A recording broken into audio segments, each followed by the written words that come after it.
Alright, good evening everybody. I am Bigger Gare Magic, BGM, or Bigger Gare.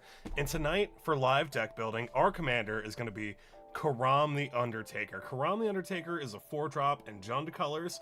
They're from Modern Horizons 3, and they are the alternate face commander for the Lurgoyf Jund Precon. I like this guy. I built him a while ago, and I took him apart. I take a lot of deck apart, though. I don't really hang on to many decks. Coram, though, was fun. I built him into a powers matter kind of aristocrat strategy, and I used his trigger, and I filled my graveyard, and I stuffed it with cool things. One of the cool things that I put in there was this here Aftermath analysis. Aftermath analysis is a little elf creature, and it will let us pop all our lands from our graveyard onto the battlefield. Hey Gunner, how's it going? Can you hear me okay, Gunner? Good to see you in your very pretty beard. This is Aftermath analysis. I like this thing. It came out in the Murders of Karlov Manor expansion. It's a 2-drop Elf Detective 1/3 with 2 abilities. The first one's a trigger. When it enters the battlefield, we mill 3 cards. We can also activate it for 4 mana and put all the lands from our graveyard onto the battlefield tapped. I can indeed see you, Morgue Burst. Can you hear me, though? Can you hear me, Gunner? I sure hope you can hear me. I see that you want us to run that Morgue Burst. So Gunner is our first suggestion of the night. Thanks for popping in, Gunner. Let's talk about Morgue Burst. Okay, Morgue Burst is a... Oh, you can't... Thank you. You're such a good boy, Gunner. Such a good boy. All right, let's talk about Morgue Burst. Morgue Burst is a 6 mana... Hey Mateo, good to see you. Morgue Burst is a 6 mana Rakdos sorcery. It looks like this is from Gatecrash. Damn, Gunner, you gonna come in with a common right out the rip? This 40-cent common says return target creature card from your graveyard to your hand. This thing deals damage equal to target creature's power. Cool, okay, cool. So it is... Alright, so I'm gonna be real with you. For 6 mana at sorcery speed, it should be putting that bitch on the battlefield. That bitch gotta be going on the battlefield. This thing is just a hand. Yeah, return target creature from your graveyard to your hand. This thing deals damage. Ooh, man, it's so almost amazing. The art is hardcore and I like the way the shadows reflect off whatever kind of beast that is. I just wish it was the battlefield instead of the hand, y'all. But Gunner, thank you so much for the suggestion. Oh, we just need 1, not 2. Hey, Mateo, how's it going? Hey, Zombie, good to see you too. Hey, Mateo, we're doing Coram the Undertaker tonight. We're gonna talk about Sir Conrad. I like Sir Conrad. Sir Conrad, honestly, I don't even think of putting him in a graveyard strategy. I think of him more as an aristocrat, but honestly, the graveyard's a great place for him to hang out too. This 5-drop Legendary Human Knight is a 5/4, and it's got a very complicated trigger that can go off for a bunch of reasons. Like whenever another creature dies or a creature card is put into a graveyard from anywhere other than the battlefield, or a creature card leaves the graveyard, Sir Conrad the Grim deals 1 damage to each opponent. He's also got an activated ability, but I always forget that he has the activated ability because his trigger is so good. This thing says that pay 2, each player mills a card, so hopefully we can mill some cards. That's actually amazing for Coram. Coram loves milling stuff, so we could use that to have Coram's... Yeah, so we can use that to mill players, have Coram on the battlefield, activate Conrad during our turn so that we can use his ability to play one of those spells. Great suggestion. I always forget that Sir Conrad does mill on the activated ability, because I just like him for the death triggers. Thank you, Zombie, for the suggestion. Okay, Mateo wants us to run a Flaming Tyrannosaurus. Is Flaming Tyrannosaurus a real magic? Hey, Gray, good to see you. Hey, Recon, good to see you, dude. How are you doing? Flaming Tyrannosaurus. All right, Flaming Tyrannosaurus sounds like a Doctor Who card. Flaming Tyrannosaurus. Is Flaming Tyrannosaurus have 1 M? Flaming Tyrannosaurus. Come on down, Flaming Tyrannosaurus. Here it is. Of course it's a Doctor Who card. This 7 mana, 5/5 Doctor Who dinosaur is British, and it also has Menace. This thing says whenever you cast a spell from anywhere other than your hand, like the graveyard using Coram's ability, this thing Deals 3 damage to wherever we want. 3 damage, any target, we get a lightning bolt. And we get to put a +1/+1 counter on our fiery dinosaur. And when this thing dies, it deals damage equal to its power to each opponent. Very cool. I like this a lot. It gets bigger. It does damage. It has a triggered ability that is just lightning bolt, and that's really, really good. I like this quite a lot. And because we're going to be casting spells from graveyard anyway, using Coram's ability, this thing's going to just put out a ton of lightning bolts. Damn, I like this British dinosaur. All right, this thing's really good. I've never seen this thing on the battlefield. I've only ever seen it during live deck building, but it is a house. It's a relevant body. Oh my God, Spaceman. All right, let's get sweaty. Let's get salty. Who's ready to rage with me? Because we're already talking about Worldfire. Worldfire is a 9-mana red sorcery that says exile all permanents. Your lands are permanents. And exile all cards from hands, graveyards, and each player's life total becomes 1. Aren't we having a good time? So this thing is cool. There are a lot of combos you can use. There's a few pieces that this thing combos with that will help you win the game outright on the turn you're casting it. That's typically where I've seen it before. Or it just makes everybody real sad and puts everyone in a sudden death scenario. I don't know. It's not a card I super duper love, but it is a very popular card. We often get it seen on the show, just suggested because I react to it. It makes me salty and mad. I don't love Worldfire. I'm not telling you what to play. Here on Live Deck Building, we talk about whatever cards you want to put in front of me. If you have a suggestion for our Coram graveyard deck, please put it in the comments. If you see it over here, it'll be put into a Moxfield deck list. If you want to see that Moxfield deck list, check out the link tree from my Moxfield page.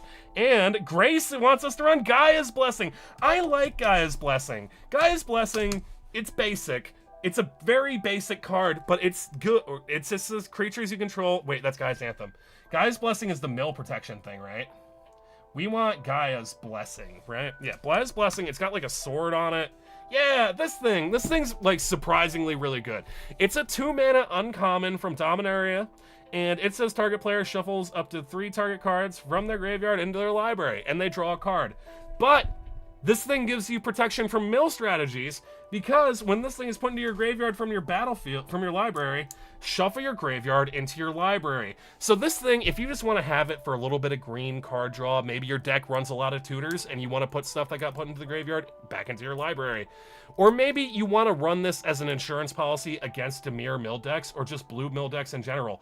But, so me personally, I wouldn't run this in Coram, because this thing, if we mill it accidentally on one of Coram's attack triggers, or if we just mill it off of any other thing that's milling stuff, it's going to get rid of our graveyard. And the way I had my Coram deck built at the time, and the way I imagine other Coram decks would build, they kind of want stuff to stay in their graveyard, so I feel like this is very risky. And for those reasons, I wouldn't run it, but we've built other graveyard strategies. Is there something I'm not missing? Is there something I'm missing? We do get this suggested quite a lot when it comes to graveyard strategies. All right, let's talk about hey, Sneezy Draco, how's it going? Sneezy Draco wants us to run that Doomsday Excruciator.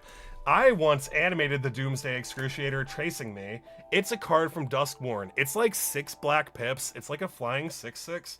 Yeah, it's a flying 6/6, 6 black pips. When this thing enters the battlefield, if it was cast, each player exile all but the bottom 6 cards of their library. Face down. At the beginning of your upkeep, draw a card. Okay, this thing's cool. I don't love it. I've never seen this thing on the battlefield, to tell you guys the truth. Have you? I don't think I would stuff it in Demon Deck. It does it to everybody's library. It probably ain't for me. And because it's going to exile everything, it doesn't really help our graveyard strategy, but it's a relevant body. It is a flying 6/6, and it's a little bit hard to cast with 6 pips. Sneezy, do you like the Doomsday Excruciator? Oh, that's a bummer. I was hoping this card would at least be $1. Because it's a rare, it's a significant black card. I don't know. The art's very cool. I enjoyed animating it. I really love the original Coral art, but the card is so trash. Oh my god. Sally, salty? Myojin of Infinite Rage? Okay, alright, let's talk about it. Gunnar wants us to run the Myojin of Infinite Rage. Myojin of Infinite Rage is red. It's 10 mana. It's a 7/4. It's a spirit. And when it comes into play with a Divinity counter on it, if you cast it from your hand, and it is indestructible as long as it has a divinity counter on it, and we can remove the counter from it to destroy all lands. How fun. Aren't we having a good time? I gotta tell you what, though. There are so many cheaper ways to destroy all lands than 10 mana. What really is the son of a bitch about the Myojin, though, is that you can activate the Myojin at instant speed. So if you really want to fuck with like one particular person in your pod, you can wait until the opponent's turn end step before them. You can activate it, and then they start their turn with no lands, and they were the only one. So if you want to be like a real bad person, you could do that with this here Myojin. I don't know. It's definitely not something I would run. But if you're like in a CDH strategy and you want to deny your opponent's land, this is a creature, and there are a ton of creature searches that'll put this directly on the battlefield. But unfortunately, if you do that and you search your library that way, the Myojin ain't gonna get the counter. You want us to run Lumra? What's up, Lumra? Gray wants us to run Lumra. Lumra, thanks for these, by the way. Super helpful. Great, I'm so glad you're having a good time, dude. Thank you. Hey, everybody, I'm BGM, or Bigger Gare Magic, or Bigger Gare, and on Live Deck Building, we talk about the cards you want to talk about in relation to Coram, who is our commander. If you want to suggest a card for Coram, put it in the comments. You see it over here. It'll be put into a Moxfield deck list. Thanks for hanging out. Let's talk about Lumra. Lumra, Bellow of the Woods, is a 6-mana bear elemental. Bear, hey, hey. It's 20 bucks, and it came out in Bloomburrow. It's very cool. It cares about lands because its power and toughness are equal to the amount of lands we control. And when this thing enters, we mill 4 cards, and then we return all land cards from our graveyard to the battlefield tapped. I love this. One of the most satisfying ways for me personally to ramp is taking all the lands you put in your graveyard strategy, and just plopping them back on the battlefield where they belong. Feels real good, and it pumps out a ton of lands at a time, depending on how many lands you can stuff into your graveyard. Coram only mills 1 card at a time on the attack trigger, so we want some other ways to mill. I enjoy Lumra. I don't think I've ever seen her on the battlefield, though. I've only just seen this card during live deck building and also during spoilers. It's cool, though. It's hanging out around 19 bucks. All right. Oh, Tristan wants us to run that Gitrog. Which Gitrog? Gitrog, the cowboy one, the Ravenous Ride, suggested by Tristan. Let's talk about Gitrog, the Ravenous Ride. It's a frog. It's a beast. Is it like a fog? Gitrog. Gitrog. Gitrog. Gitrog. Okay. Gonna load that up. We got the Gitrog Ravenous Ride. It's a 5-mana Golgari commander that came out in the Thunder Junction expansion. It's a 5/6, it's a trample haste, and it's got itself an and a deal damage trigger.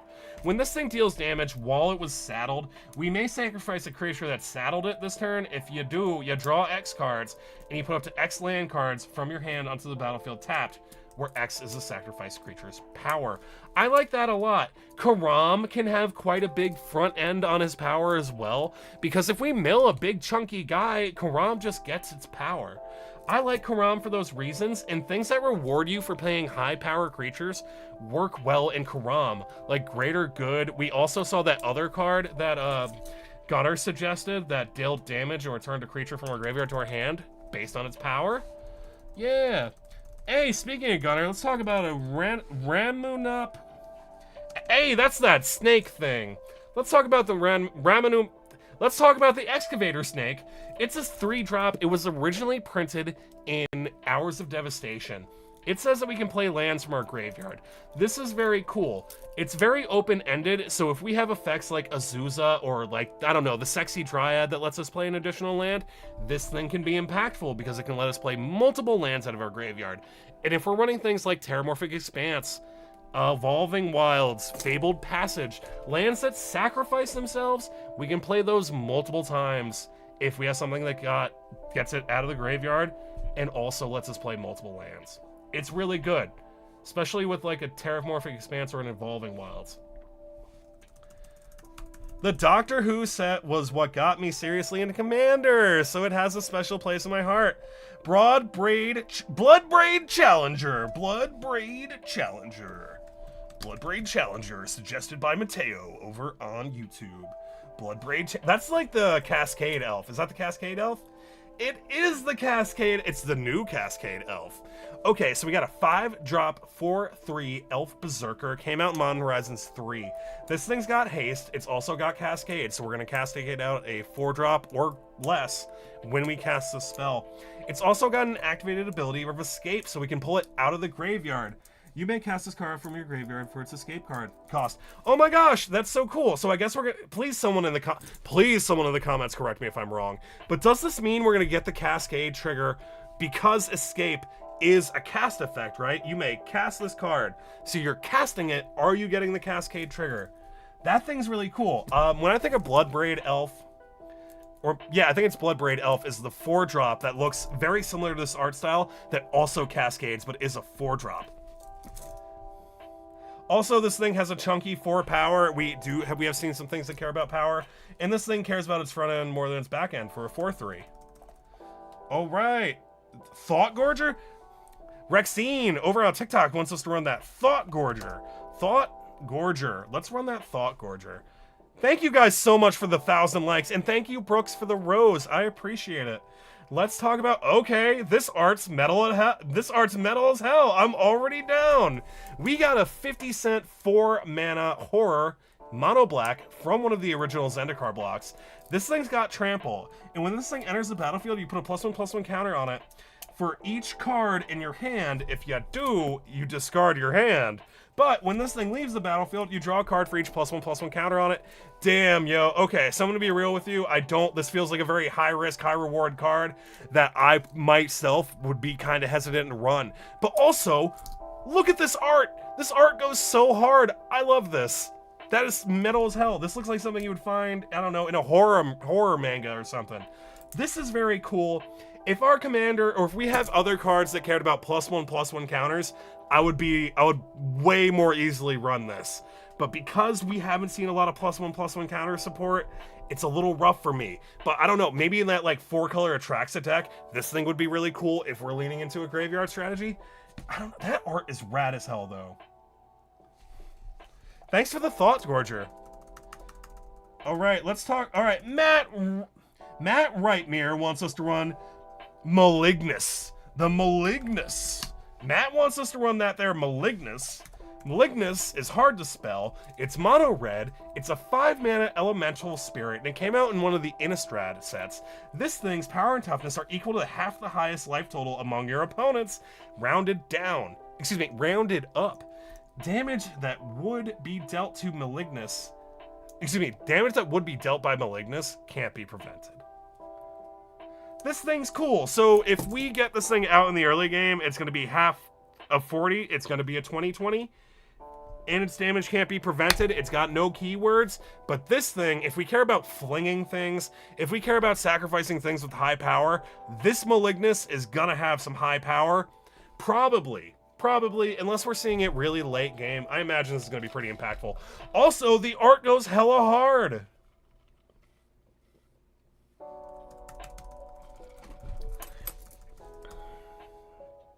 Yeah, we can Cascade for 5 on the Bloodbraid Challenger. All right, Max Claw 123 wants us to run that Fists of the Demigod. Fists of the Demigod is not a card I'm familiar with. I bet it's an equipment though. All right, I love a hybrid mana frame. We're off strong. It's a 2-mana aura in Rakdos colors with a hybrid mana frame. Looks like it's from Shadowmoor. Enchanted creature. It gets +1/+1. It has Wither if it's black, and it gets +1/+1. It has First Strike if it's red. Wither's very cool. Wither can, like, if you force someone to block with their Voltron commander with a creature with Wither, it's going to get smaller because Wither means it'll deal damage in the form of -1/-1 counters. This thing's cool. This is a whole cycle of auras. I want to say it's called the Demigod cycle. Please correct me if I'm wrong. But there are a bunch of auras from Lorwyn and Shadowmoor in the hybrid mana frame. They're 2-color auras. And they care about the colors of the creature they're enchanting, and they give it different buffs. They're really popular in Commander, or excuse me, I believe they should be more popular in Commander. I only really see them while we're doing live deck building, but they're all cheap. They're all commons. This one's 40 cents. It can give your commander Wither. This would be really cool if your commander cared about -1/-1 counters. I like this. Also, the arts on this cycle go hard. Good suggestion. Matt likes Malignus for his Coram deck. It's also good if in the graveyard and scales with the game. Yeah, it does. No. Grave Upheaval. We want a Grave Upheaval. Grave Upheaval. Oh, shit. Okay, I have one of these living in a binder. It's a 6 mana Rakdos sorcery. Put target creature card from a graveyard onto the battlefield. It gains haste. You can also cycle it for a basic for 3 colorless. I like this thing a lot. Being able to, like, recur something and give it haste so it can attack immediately before your opponents have time to, like, get ready, pretty good. I like that a lot. For 6 mana sorcery, I want something to take something out of the graveyard, put it on the battlefield, and do something with it. This one gives it haste, or if you're full up on recursion spells, because this is a 6 mana one, we can find lower rates than that. It can also find you a basic if you need a land. I like this a lot. It's also 60 cents, and I want to say it was printed in the Atraxa Precon. Very cool. Ooh, yeah, Gray, we put Sir Conrad in very early. Golgari Grave Troll. Dream Demon, good to see you. You want us to run that Golgari Grave Troll. You want to make me explain Dredge is what you want. All right, Golgari Grave Troll is a 5 mana, $2 troll skeleton 0/0 enters the battlefield with a +1/+1 counter on it for each creature in your graveyard. But we don't really want this thing hitting in the battlefield because it's got Dredge 6.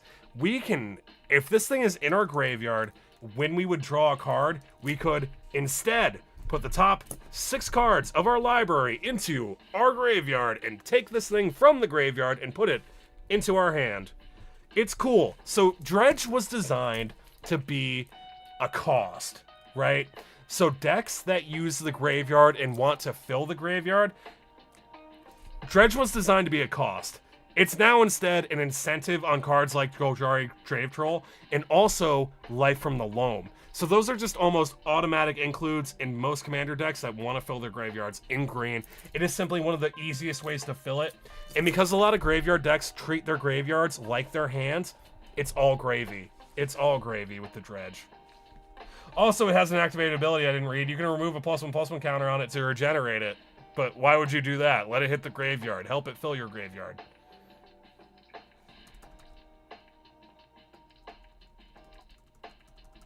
It was the Brea precon for the Grave Upheaval. Thank you, Rob. I swung Coram 27. Excuse me. Max Claw swung a 27, a 20 powered, 7 toughness, first strike, and wither. Well, hell yeah, Max Claw. You got Malignus in there. Well, yeah. All right, let's talk about Dead Bridge Chant. Dead Bridge Chant. Dead Bridge Chant. Okay, this is a Golgari 6-drop. It's an enchantment.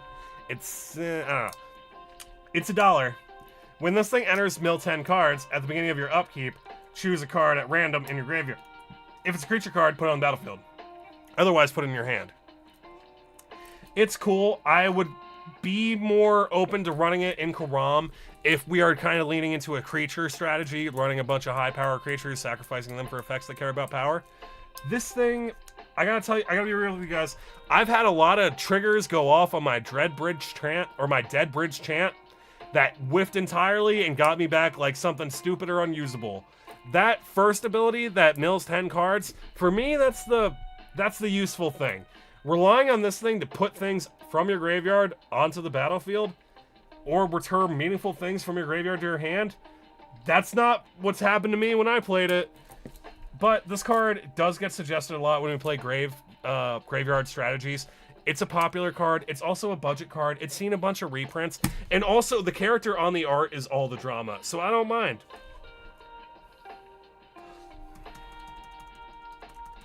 Ooh, you want us to run that Angel of Suffering. Angel of Suffering. Is this the bald angel? That bald angel? Let's talk about Angel of Suffering. It's, oh right, that's rad, is very cool art. Angel of Suffering from New Capenna is an $8 5/3 flyer Nightmare Angel. If damage would be dealt to you, prevent that damage and mill twice that many cards. Okay, I like this a lot. This is gonna decentivize attacks this is gonna decentivize attacks to us from our opponents. It's got a chunkier front end, so it fits with the power matter theme. It's also a flyer. We gotta have some flying blockers at some point, or we're just gonna get Dragon Dawn. I like this. It also helps us mill our graveyard, but it's not like the subtle one card at a time like Coram. This thing just pumps up the mill, right? Because it's gonna prevent that damage and mill twice that many cards. So this is a must-answer game piece for our opponents because it's preventing damage that would happen to us. It has to be gotten because they're just going to be giving us resources. Yeah. I would be careful because I feel like this thing could really easily mill us out if someone makes something real chunky and stupid. Be careful with this, Angel.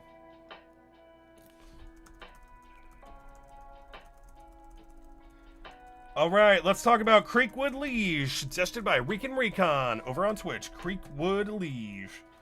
Creekwood Liege.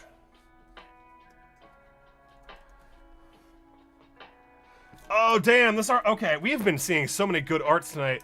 This $2.50, 3 hybrid Golgari, and 1 generic 2/2 horror says that other black creatures you control get +1/+1. Same is true for green creatures. And at the beginning of your upkeep, you may put a 1/1 black and green worm creature token onto the battlefield, but with the buffs, because it's black and green, it's actually a 3/3.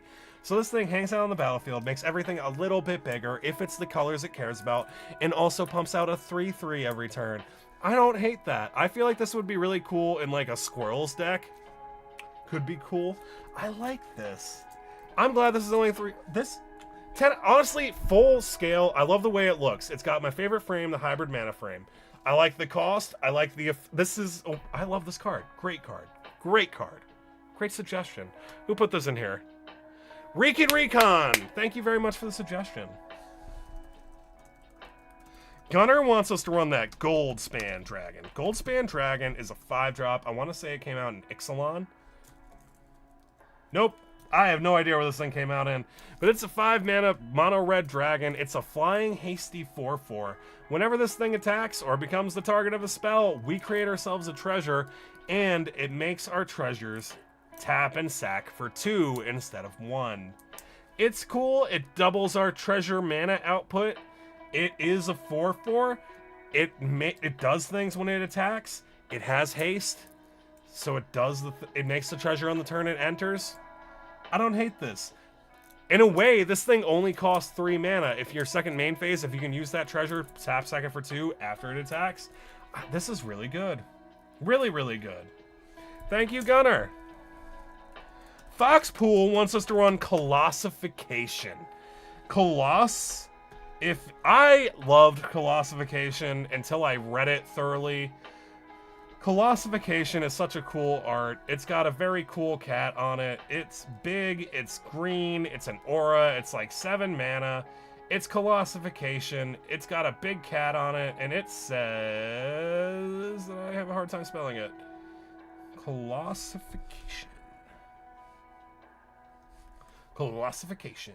Okay. Colossification. Come on, Coloss. It's like an aura. It gives the thing like +20/+20, but it taps it.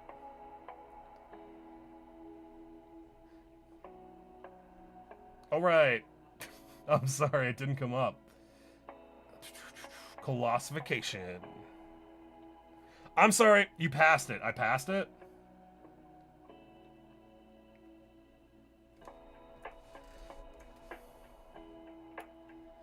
Maybe there's 2 S's in Colossification. There is... Okay, let's try... There it is. Okay, I'm used to the cat art. This thing was printed in Ikoria. It was also printed in one of the core sets, I want to say 2021, with the cat in its art. This thing says that you tap... Enchanted creature gets +20/+20, but you tap the creature when this thing enters. It makes your thing huge... and spooky, but it does tap it, and that makes me sad. Seize the day! Let's seize the day. Seize the day sounds red, hard to spell. Seize is... I-E. Okay, maybe it's not I-E. Maybe it's E-I. Okay, spelling is so hard. All right, Seize the Day is a 4-mana mono red sorcery. It's 20 American dollars. We untap target creature after this phase. There's an additional combat phase followed by an additional main phase. It's got flashback. So this thing is low cost for this thing is very low cost mana-wise for an extra combat. It's fair in the way that it only untaps one creature, which is cool. But in a way, in a Coram deck where we're just trying to make Coram big as hell by having a spicy boy in our graveyard, this thing is perfectly fine. It also has flashback, so if we have 7 mana on the turn we draw this, and just a board we want to be aggressive with, we can probably kill someone. This thing's pretty cool. Yeah. This thing can give you 2 combat phases on the same turn if you got the 7 mana. Very cool. Great suggestion. I see why it's 20 American dollars. Nicksnacks! Nicksnacks, you have an amazing username and also a great taste in Commander. I also built Coram in paper. Kindred Boon. Add Kindred Boon? You want us to run that Kindred Boon, Fox? Foxpool wants us to run that Kindred Boon. Kindred Boon sounds black. Kindred Boon. Unfortunately, if it's not in our colors, it's not going to come up. So we're going to type in Kindred, see what comes up. Unfortunately, Boon didn't come up. We got Dominance, Summon. Yeah, if it's blue, it ain't going to come up. Altar of the Goyf. Dude, Recon, I read your Altar of the Goyf as Altar of the Gays in my life. I was just kidding. Altar of the Goyf. Altar of the Goyf definitely came out in the Coram Precon. Let's just try Of the Goyf. Of the Goyf. Altar of the Goyf. Altar of the Goyf came out in Coram's Precon. It's a 5-drop Lurgoyf Kindred artifact. Whenever a creature you control attacks alone, it gets +X/+X until end of turn, where X is the number of card types in all graveyards, and Lurgoyf creatures you control got trample. So Coram was originally printed in the Jund Lurgoyf Precon that came out in Modern Horizons 3. These guys came out in the same deck. They're friends. It cares about making your stuff big. Coram wants to be big, and Coram wants to attack with his fancy hammer. And this thing will help us do that.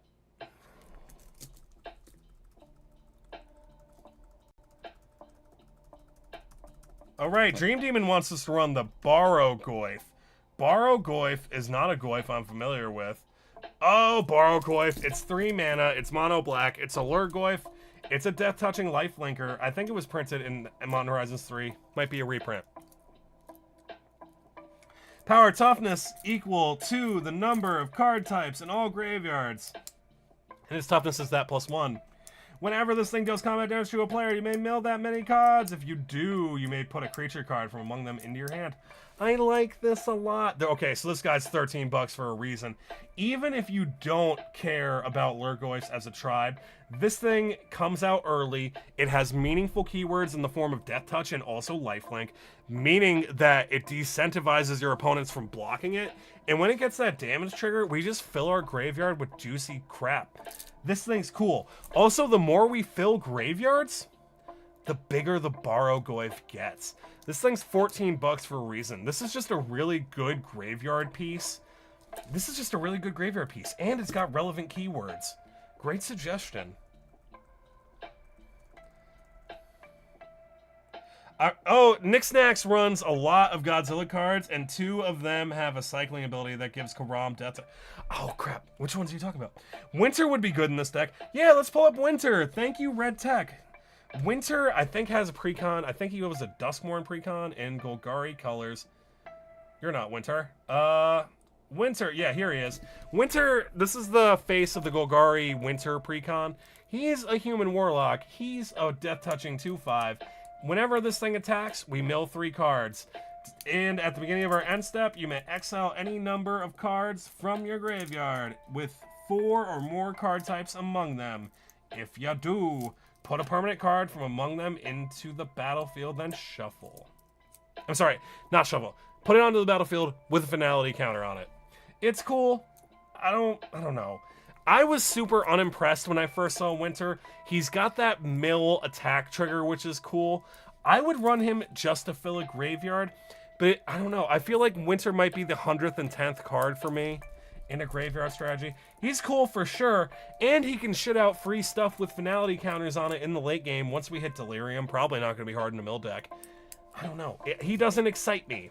Winter doesn't excite me. But thank you for your suggestion. All right, what do we got?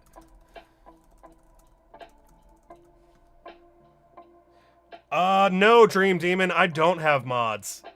Probably shouldn't have said that out loud. Hey everybody, I'm BGM. I'm an MTG video editor and content streamer. On lives, we talk about whatever commander is over here. Tonight we're doing Coram. If you want to suggest a card for my Moxfield Coram deck, please put it in the chat, y'all. And if you want to check out that deck list to see what other people are running in Coram, check out the Moxfield page on the link tree in TikTok and also YouTube. Let's talk about this thing. This is one of them background commanders that came out in the battles for Baldur's Gate expansion. This 4-drop Snake Cleric Warlock 3/3 has an activated ability where we tap it, we sacrifice another creature or an artifact, and for each opponent you mill a card. Then return that card from your graveyard to your hand unless that player pays 3 life. Okay, so this thing gives us a mill trigger. This thing really wants Coram to do and play with other people's cards, I imagine, because it's... Oh wait, no, it's just us milling a card. Then return that card from your graveyard in your hand unless someone pays 3. Okay, so it's either card draw. The card technically does hit the graveyard, even if they do... Wait, no, it's unless they pay 3. I don't like the way this is worded. My tiny green playing brain can't wrap my head around the snake. I gotta tell you what, though. I'm not a big fan of the whatever this art treatment is called, but this one is really good. Hey, good to see you, Tap and Sackett. How are you doing? Did you say Tap and Sackett? I might have, probably. I love watching these just to learn more about... Thank you, Blind. Very cool spelling of blind. I appreciate it. Thank you. I appreciate it. All right, let's talk about Urg, Spawn of Turg. Gray wants us to run Urg. Spawn of Turg! Urg! Spawn of Turg came out in Dominaria. He's 2 black pips and green for a total of 3 for a star power and 5 toughness. Little frog beast. He's like the Gitrog monster, but not as good. This thing's power and toughness are equal to the number of land. Just as power is equal to the number of lands in our graveyard. So we want to leave them in our graveyard with Turg. We ain't want to be taking them out. And at the beginning of your upkeep, look at the top card of your library. You may put that card into your graveyard. You can also activate this thing for 2 Golgari, sack a land, and gain us 3 life. That's Urg, Spawn of Turg! And my favorite thing about Urg, Spawn of Turg is saying Urg, Spawn of Turg. I don't know. This thing doesn't excite me. It wants your lands to stay in the graveyard. And one of my favorite things about doing graveyard strategies is playing things like Splendid Reclamation and Aftermath Analysis that take all your graveyard lands and plop them right on the battlefield where they belong. So, I don't know. That gives me some hesitancy with Urg, Spawn of Turg, but pro running Urg, Spawn of Turg, you get to say Urg, Spawn of Turg. Rack Wraith Razor 6 wants us to run Sanguine Spy. Sanguine Spy sounds like a vampire. It's a vampire rogue. It's from New Capenna. It's mono black and it's 3 mana. It's 50 cents. It's got Menace and Lifelink. It's a 2/3. With an activated ability, pay 1, sacrifice another creature. Look at the top card of your library, and you may put that card into your graveyard. Okay, and at the beginning of your end step, if there are 5 or more mana values among cards in your graveyard, you may pay 2 life. If you do, you draw a card. Okay, so this thing is kind of like an Aristocrat's Graveyard Matters strategy card. We want to be sacrificing stuff. Which is cool, because if we sacrifice non-token stuff, those things are going to the graveyard too. But also it mills us when we sacrifice the thing, and then we can put that card into our graveyard. Or we can keep it on top. It's tricksy, right? Because at the beginning of your upkeep, if there are 5 or more things of different mana values, you draw a card. So this thing, even if you never activate it, if you already have a spicy graveyard, it can give you like a Monarch draw trigger if your graveyard's juicy. And that feels pretty good for 3 mana. I don't mind that. How do you guys feel about this? I feel kind of... I don't know. It's a little tricky. Anyway, that's Sanguine Spy. Thank you very much for the suggestion. Okay, Zombie Kidney wants us to run a Geth, Lord of the Vault. Geth, Lord of the Vault. Sounds like it's from Phyrexia. I think it is. I think Geth is a Phyrexian card. Okay, Geth, Lord of the Vault, is a 6-drop Phyrexian zombie 5/5 with Intimidate, meaning that it can't be blocked by except by artifact creatures and/or creatures that share a color with it, which is black. We can have an activated ability where we pay X in a singular black, and we put target artifact or creature with mana value X from an opponent's graveyard onto the battlefield under your control, tapped. Then that player mills a bunch of cards. I don't mind that. Actually, this feels like a cool little game-ending piece in Coram. It feels like a win con, because Coram on attack trigger mills everybody, not just us. So this thing can recur other opponents' creatures. If we want to lean into milling our opponents, this thing feels like a really strong include. Notable is the art's very metal. It feels very 90s goth to me. Also, this thing's only $1, and we love a budget card. Thank you so much for the suggestion. Gunnar wants us to run that bag of tricks. Gunnar, you got a bag of tricks for me? Gunnar's got this here bag of tricks. It's a 2-mana artifact. It came out in the D&D expansion in one of the precons. This thing's got an activated ability where we pay 4, we roll a D8.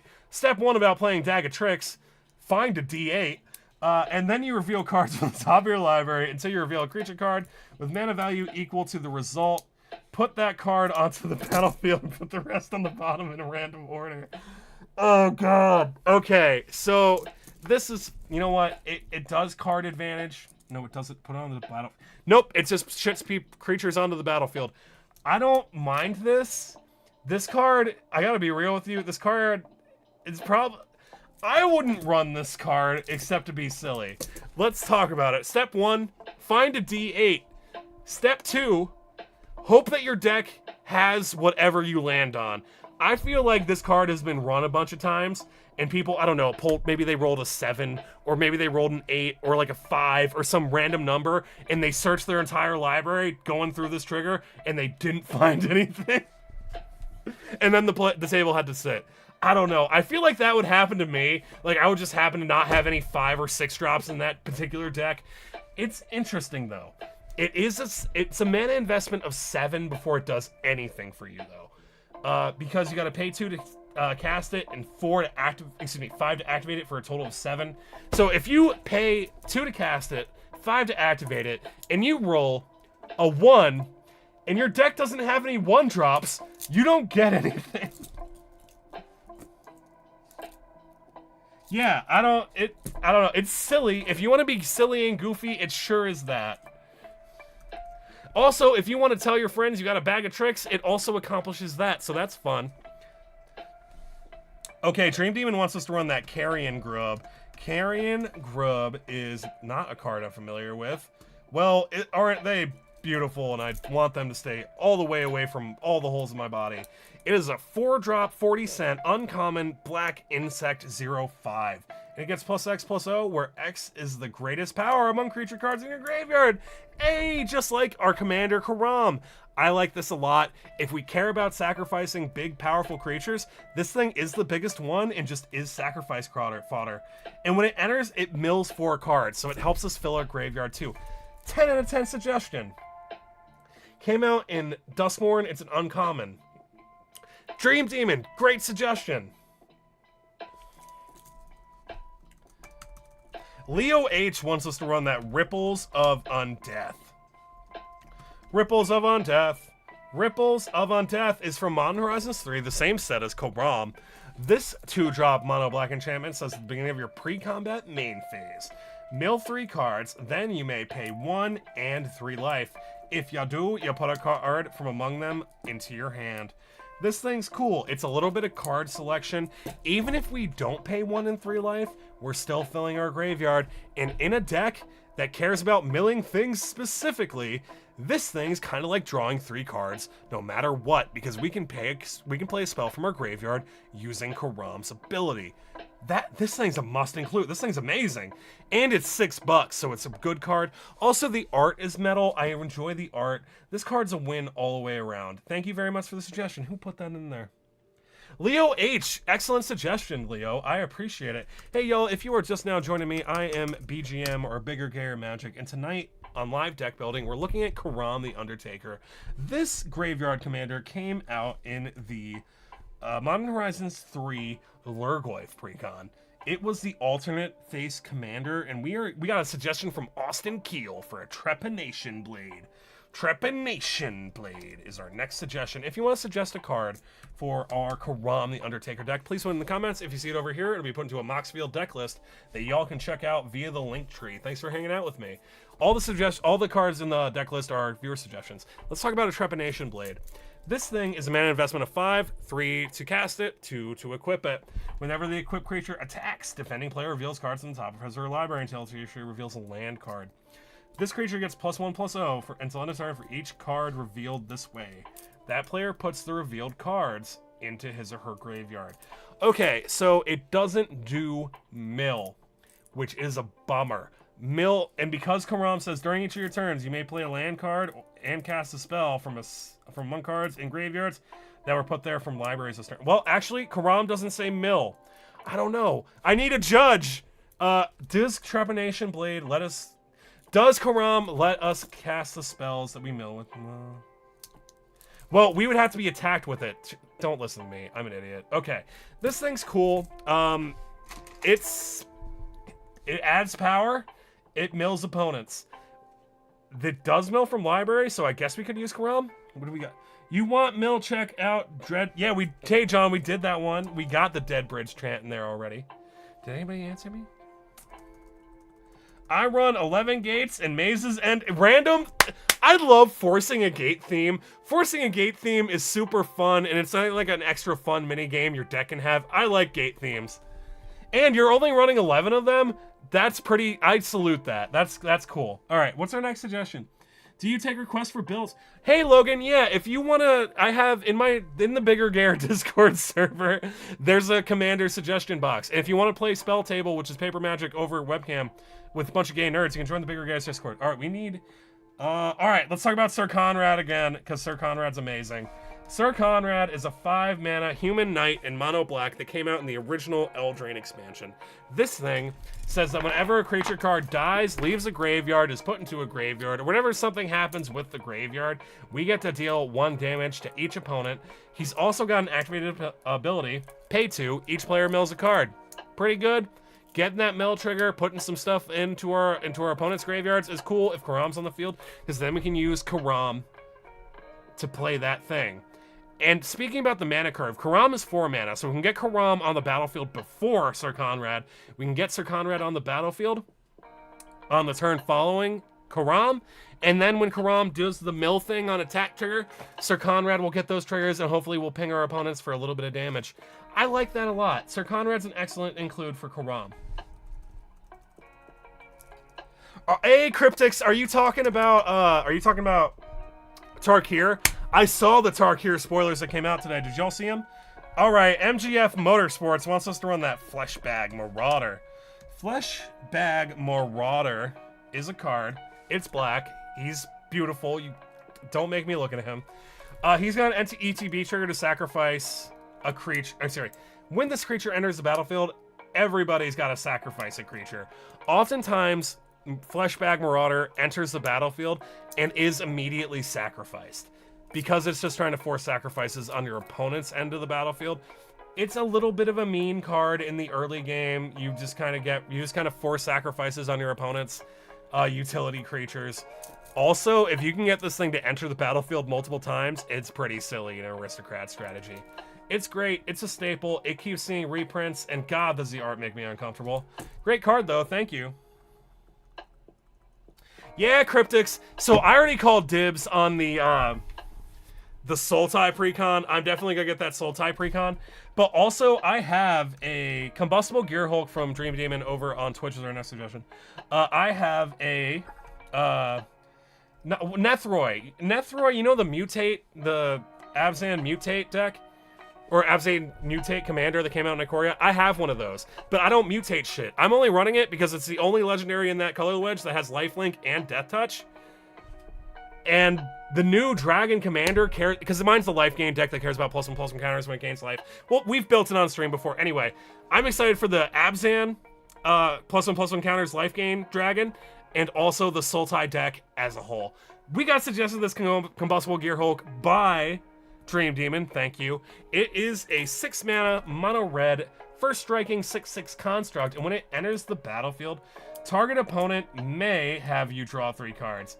If the player doesn't, you mill 3 cards, and then this creature deals damage to that player equal to the total mana of the cards milled. So this thing's cool. This card says, this card in Coram, if our opponents have read our commander, just says when it enters, draw 3 cards. And that's perfectly fine. In fact, that's perfectly fine. Also, it's 6/6. It does the thing it wants to do when it enters, so we can sacrifice this thing for that chunky 6 power. I like this. I like this a lot, actually. Also, if our opponents want to willingly help us, this thing can help fill our graveyard a tiny bit and also do maybe a bunch of damage to somebody. Thank you very much for the follow, Thank you very much for the follow, Cryptics. I appreciate it. I'm BGM or Bigger Gara Magic. On stream, we do live deck building. Tonight, we're building Coram the Undertaker. If anybody wants to suggest a card for Coram the Undertaker, please put it in the comments. If I see it and I talk about it over here, it'll be put into a Moxfield deck list where you can see what other people would shove into Coram. Let's talk about this here Birthing Pod. Birthing Pod is a 4-drop artifact. You can pay Phyrexian for it, though, if you only want to pay 3 mana and 2 life. This thing's got an activated ability. We pay 2, we tap it. Or we can pay 1, 2 life, and tap it. And sacrifice a creature. Search your library for a creature card with converted mana cost equal to 1 plus the sacrifice thing CMC. Put that card onto the battlefield, then shuffle your library. Activate only anytime you can cast a sorcery.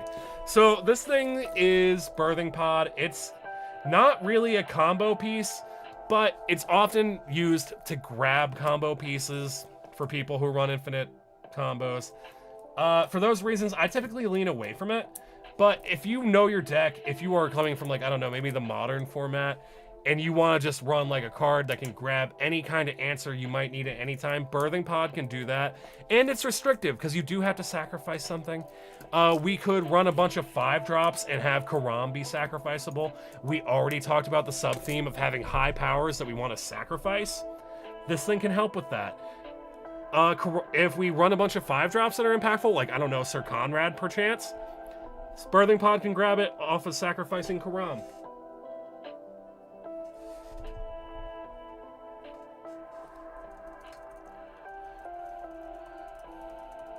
Alright, I'm gonna say that King Tree, because you have emojis, you want us to run the Phyrexian Dreadnought. Phyrexian Dreadnought is a card. I want to say it's colorless. It sure is colorless. It's a 1-drop 12/12 trampler. And when this king comes into play, sacrifice any number of creatures with total power 12 or more, or bury your Phyrexian Dreadnought. This thing's very cool. So what we could do with this thing, it's a 1-mana 12/12, right? So there are things we can do with that. We could fling it at instant speed. So oftentimes when I see this thing enter the battlefield, they're not resolving the sacrifice trigger. They're having it enter the battlefield, and then they're responding to their own trigger to sacrifice it or do something with it to get value off it before it sacrifices itself for not paying. The art's also very cool. This thing is $250, and it's a common. I want to say it's one of the very... Damn, this thing is $250 for a common. What the fuck? Okay, well, moving on. All right, Dream Demon wants us to run that Crawling Infestation. The Crawling Infestation is a card. Crawling Infestation and Crawling Sensation are similar cards? Okay. Crawling Infestation. Crawling Infestation. Crawling... Why am I spelling hard? Got fat fingers. Crawling Infestation is a common that came out in the Commander Master set about 2 years ago. It's a 3-drop enchantment that gives us the beginning of our upkeep trigger. You may mill 2 cards. Okay, so it's a May mill. We don't see a lot of May mills these days. Whenever 1 or more creature cards are put into your graveyard from anywhere during your turn, you create a 1/1 green insect creature token. The triggered ability only happens once per turn, though. I like this thing a lot, yo. It hangs out on the battlefield, it comes out on turn 3, and then every turn after that, we get to mill 2 cards, which is great, because it says the word mill, meaning that Coram can use his ability to cast those cards, so it's almost like we're drawing them. And then, whenever 1 or more creature cards are put into your graveyard from anywhere, we make a little green insect creature token. That feels pretty good. That means that we cast this thing on turn 3, cast Coram on turn 4, turn 5. Coram attacks, gets the mill trigger. Maybe we hit a creature, maybe we make a guy. I like this a lot. This is a house, actually. Great suggestion. Great common. Also, the art goes hard. I love, it's morbid, but I like it. It's also artsy. Very cool. All around great card. I like this common. I like this common a lot. Mateo wants us to run that Thieving Vomit. Theming Vomit came out in Thunder Junction. He's black. He looks like a rat, but he's having a great day because he found some coins. He's a 2-drop little vermin 2/1. Excuse me, a varmint. He might be the only varmint creature type. Please correct me if I'm wrong. He's a death-touching lifelinker. We got some significant keywords. He's a 2/1, and we can tap him, pay 2 life. Excuse me, tap him, pay 1 life, add 2 mana of any 1 color. Spend this mana only to cast spells we ain't own, which is great because we can use this thing, tap it for mana, 2 mana I might add, and we can cast stuff out of the graveyard with Coram off his ability. And also Coram mills everybody for a card on attack trigger. Thank you, Mateo. This thing's very cool. I opened one of these guys in a pack of Thunder Junction. I didn't realize he worked in Coram. I might have to shove him in there. This thing's great. I think they did a really good job on the art with the perspective. I like how the character himself is in focus with the jewel and everything else is kind of faded out like he's using a cinematic filter. I like this card. I like the art. I like the character. It's very cool. It's only 50 cents too. Very good. Mr. Orfeo. Mr. Orfeo, suggested by Tristan. Mr. Orfeo, suggested by Tristan. He's the Boulder. He's a 4-drop. He's a 2/4. Whenever you attack, double target creature's power until end of turn. Absolutely must include. We are on the side of labor here at Bigger Gayer Magic. This thing's cool. I don't think I've ever seen this art treatment before for him. He's an uncommon legendary. He could be your commander. And we do have a Power Matters sub-theme. This thing's pretty cool. Also, yeah, it's great. It's also 40 cents. 10 out of 10 suggestion. Thank you, Tristan. John asked, did we add Palantir of Orthanok? Palantir? That's a Lord of the Rings card if I ever heard of it. Yeah, this thing. We got the Palantir of Orthanok. It's a legendary artifact. It's 24 American dollars for 4 mana. It's colorless, and it's legendary. This thing says at the beginning of your end step, you put an influence counter on this thing. Scry 2, then target opponent may have you draw a card. If that player doesn't, you mill X cards, where X is the number of influence counters on this artifact, and that player loses life equal to the total mana value of those cards. Okay, cool. So this thing says that our opponents let us draw an additional card, right? At the beginning of your end step, yeah, our opponent, we get to scry 2, we get that draw. Okay. Yeah, also, if we have an opponent who's like wants the game to end or is kind of giving up, they're gonna let us mill and they're gonna take the damage. This thing's cool. It kind of reminds me of, I don't know what it reminds me of. We did see that other card that does damage based on the CMC of cards you're milling. I want to say it was one of the Doctor Who Villainous Choice cards. Rack Wraith Razor wants us to run a Boneyard Mycodox. Boneyard Mycodox. Excuse me, Boneyard Microdrax. It's a 3-drop fungus. It's a 60-cent rare. I don't know what set it's from, but this thing's power and toughness are equal to the number of other creature cards in your graveyard. That's great. If we have a big juicy graveyard, this guy's going to be spicy and juicy. He's got a scavenge ability, meaning that we can exile this card from our graveyard and put a number of +1/+1 counters equal to this card's power on target creature. Scavenge only as a sorcery. So even if this thing is part of the many cards in the graveyard, we can still use it to pump up our commander or any other thing that we want to make spicy and dangerous. I like it. It's also 60 cents, which I also enjoy. Oh no, I gotta do the thing. Or TikTok's gonna kick me off live. I gotta match the puzzle piece to the dog. Yeah, if you don't interact with TikTok for a little while, it tries to time you out.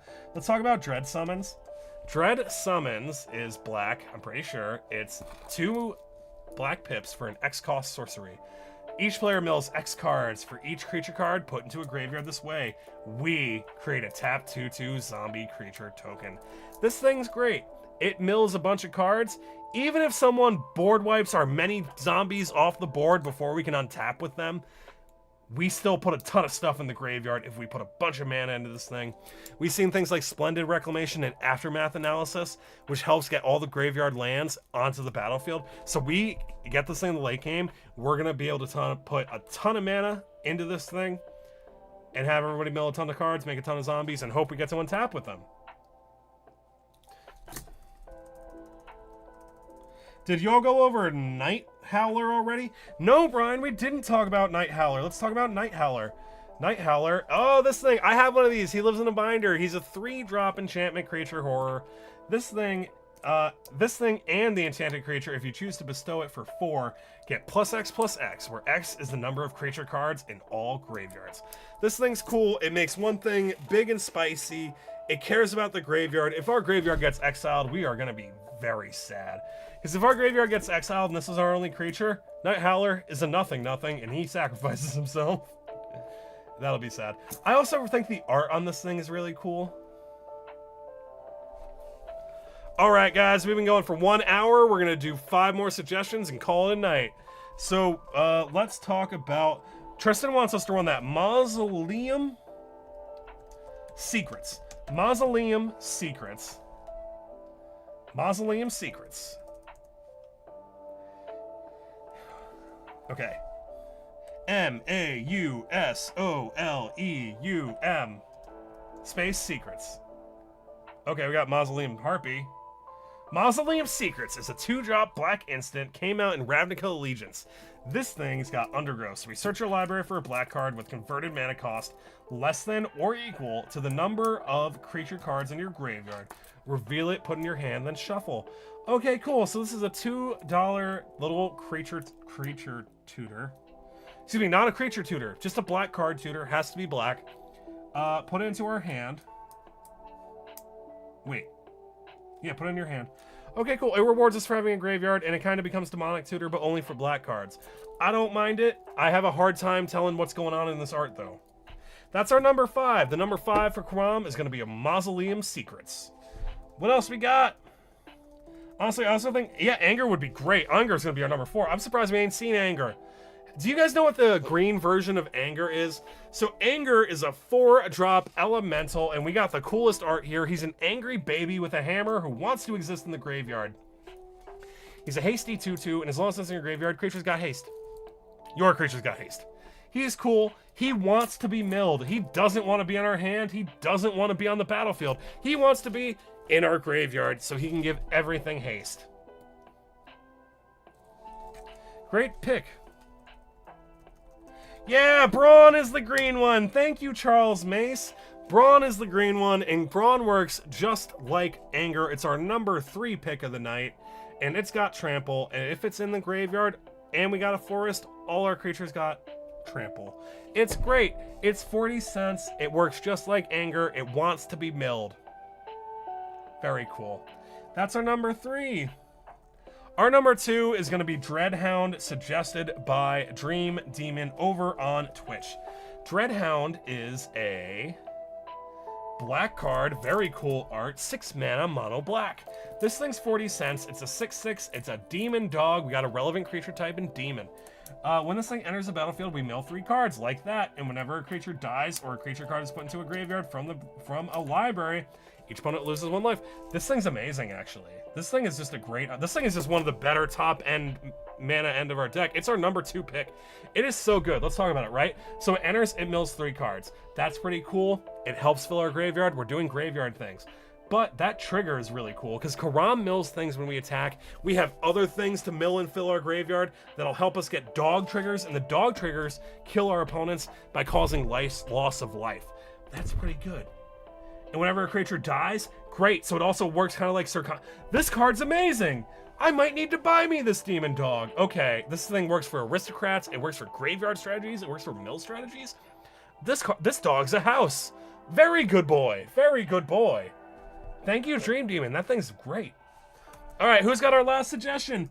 That MTG guy Apt name, MTG guy. That goes crazy in your Conrad deck? Okay, that wasn't a suggestion. We did see Sir Conrad 3 times tonight, so we're not going to do Sir Conrad as our number 1. So Tristan is going to have Rancor be our last card tonight. A very cool pick.